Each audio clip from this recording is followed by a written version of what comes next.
Ayan guys, nagyakag na naman si kapitbahay mag-iihaw sa kanyang bakuran. Syempre si ate, ayan, nagtimpla ng juice for everyone. Ayan, inumpisahan na ang ating tilapia. Diretso na to, kasama na rin ang ating mais. Inihaw na mais guys, kayo dyan, masarap ito guys. At ayan ang cookies na bigay ng aking pamangkin.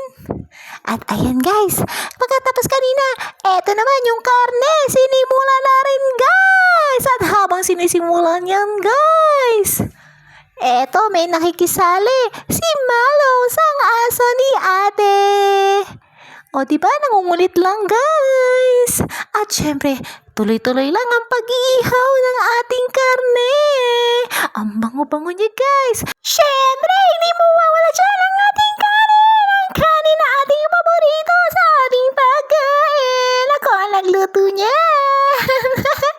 At ayan, matapos ko magsaing, kumain muna din ako ng inihaw na mais guys. Pati sila kumakain na rin. At eto na nga, ginagayat na ni Ate Yvette ang ating pork.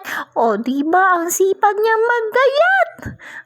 May kasamang tikim din yan guys. Tikim-tikim pag may time. Pero masarap ang timpla niyan guys. Ang lambot-lambot. At ayan diba? Kitang-kita ang ebidensya. Katabi din niya ang kanyang ginayat.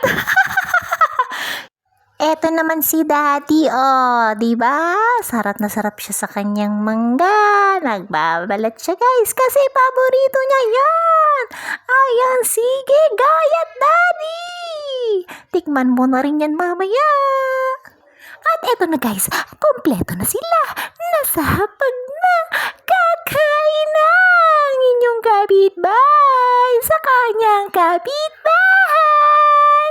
At eto itsura matapos namin kumain kanina.